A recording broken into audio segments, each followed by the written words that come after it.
Hi guys, welcome to the Random Burrito and welcome to another tarot deck flip through. And today we will be going through the deck of Heaven and Earth Tarot. This is by Jack Sephiroth and Jamie Alford. This is published by Lo Scarabeo. If that sounds familiar, that's because they publish most of the decks that I have in my collection. And I have to say, this is a very conscious purchase on my part because this isn't really the art style that I would normally go for, but something about it just is really striking to me. The art looks very ethereal, for lack of a better term. It seems to have this filter that's just not of this world. So on the box, the words are embossed, so I really like it. It looks like a very heavy production, and it comes with a magnetic cover. It also comes with this huge book, which is quite different from the rest of the Los Garbeo decks that I have. They usually just have a booklet, and inside it's colored pages. There's a ton of information inside.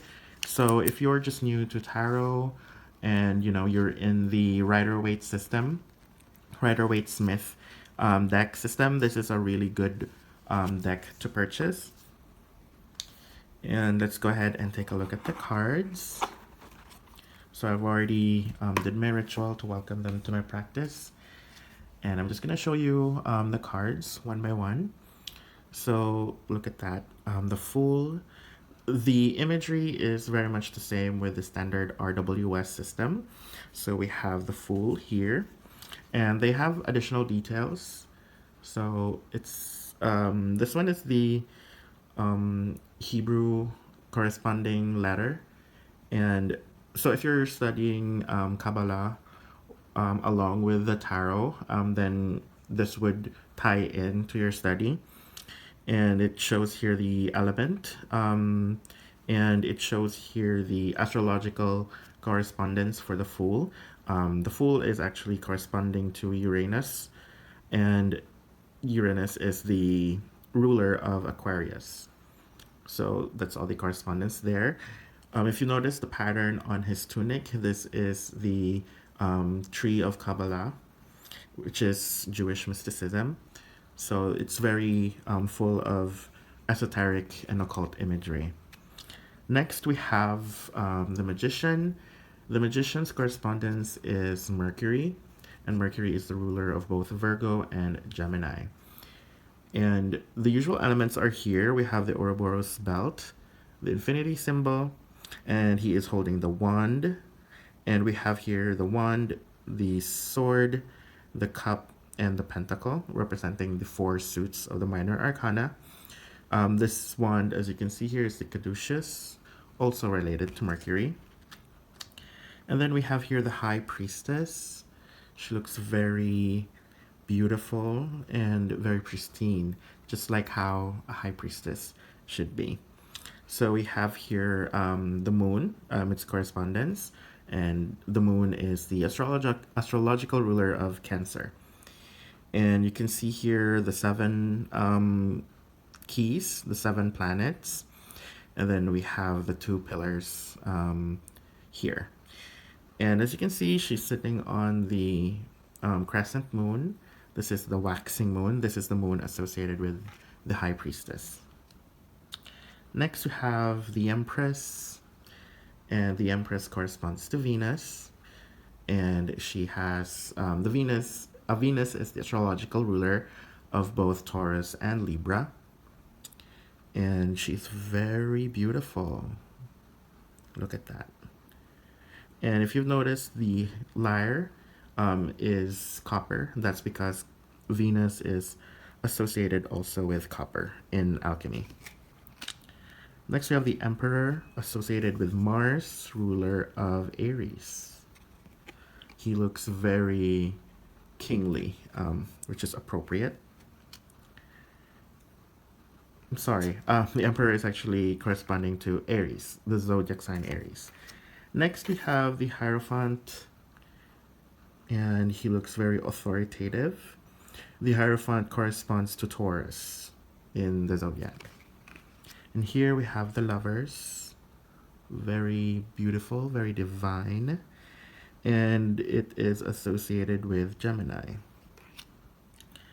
Next we have the Chariot, looking very domineering.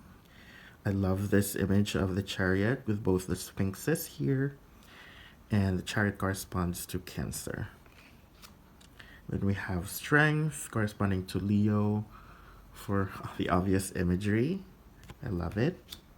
We have the Hermit corresponding to Virgo, and very hermit-like. Next, you have the Wheel of Fortune corresponding to Jupiter, and these are Hebrew letters here. We have Justice, the Hangman, looking very sexy, upside down, I must say. Next, we have Death, corresponding to Scorpio, ruled by Pluto. Wow, this looks very intimidating. Next, we have Temperance, corresponding to Sagittarius. And I love the imagery that she's 1 foot in the water, 1 foot on land. And next, we have the Devil. Another menacing looking card. I love this imagery. And as you can see on his palm, this is the symbol of Saturn, ruler of Capricorn. Next, we have the Tower. Now, this is the one that's corresponding to Mars. And if you look at the bottom right, you have the symbol of Aries and Scorpio. That's because Mars is the classical ruler of Scorpio. Next, we have the Star, looking very ethereal, if I may say so again. The Star corresponds to Aquarius. Here we have the Moon card. So instead of the lobster, I think this is a scarab beetle. Very beautiful. Next, we have the Sun, corresponding to, of course, the Sun. And as you can see, we have the 12 zodiac here. We have Judgment. I love this depiction of Judgment. I like how it's mostly monochromatic and then the red crosses popping out. And last on the major arcana, we have the World.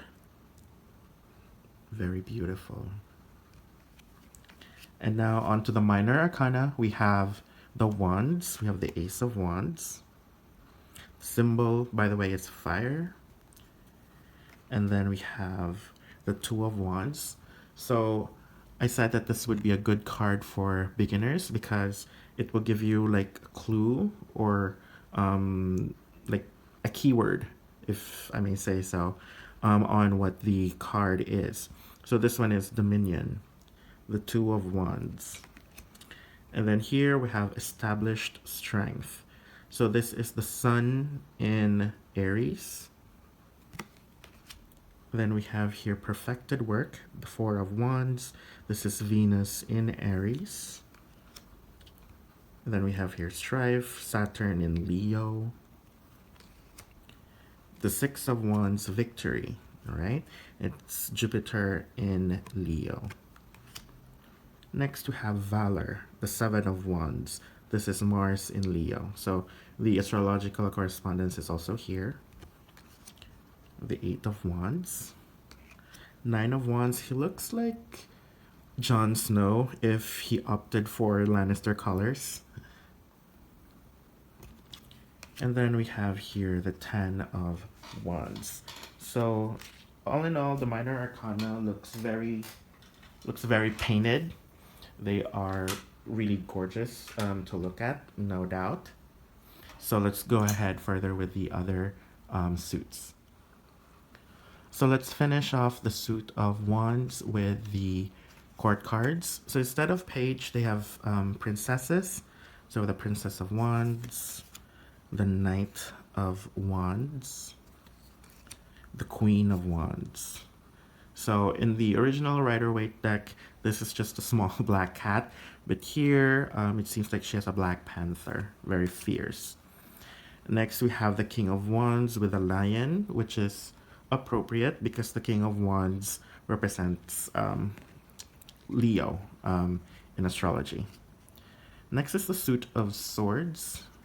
We have the Ace of Swords, the Two of Swords, and as you can see, this is the symbol of air. This is Moon in Libra. Here we have the Three of Swords, Saturn in Libra. It says here sorrow, and it's very appropriate as well. The Four of Swords, like the light work on the art is very gorgeous. Like they know their light source and everything, so I love that. Next we have the Five of Swords, Six of Swords, Seven of Swords, we have Eight of Swords, Nine of Swords, and my birth card, we have the Ten of Swords because this is Sun in Gemini. Next we have the Princess of Swords, Knight of Swords, the Queen of Swords, and lastly the King of Swords, corresponding to Aquarius. Alright, on to the lovely suit of cups. The Ace of Cups overflowing with emotions. Two of Cups, love, Venus in Pisces. We have the Three of Cups. They look very dainty. The Four of Cups, looking bored as usual. The Five of Cups. The Six of Cups. Seven of Cups. This is one of the most gorgeous cards in the deck, in my opinion. Next we have the Eight of Cups. She looks like Daenerys from the back. Next we have the Nine of Cups, the card of wish fulfillment. And lastly, the Ten of Cups. It says here, perfected success. Alright, onto the court cards. We have the Princess of Cups, the Knight of Cups, the Queen of Cups, very beautiful. And lastly, the King of Cups. Strong. I love this imagery. And lastly, we're now onto the suit of Pentacles. We have the Ace of Pentacles, the Two of Pentacles, Three of Pentacles. I love that this is the angle and the light is pouring in from the stained glass. Very beautiful. The Four of Pentacles, earthly power. Five of Pentacles. It still gives me that feeling of despair. The Six of Pentacles, I love this card. Seven of Pentacles. Eight of Pentacles. Nine of Pentacles. She looks very beautiful. Instead of a falcon, well, I think it's a falcon, it's just smaller. Next we have the Ten of Pentacles. And if you've noticed, it's also shaped like the Tree of Kabbalah. And then we have the Princess or Page of Pentacles, the Knight of Pentacles, the Queen of Pentacles. And it's interesting because we have the goat here, and the Queen of Pentacles is the card of Capricorn. And lastly, we have the King of Pentacles. We have the bull here because the King of Pentacles corresponds to Taurus. All right, and that is the entire deck of the Heaven and Earth Tarot. Probably one of the most surprisingly beautiful decks in my collection. And I can't wait to work with them. And I can't wait to use them in one of my pick a card readings. So I hope you stay tuned for that. And I hope you enjoyed this flip through, and see you in our next videos. Bye-bye.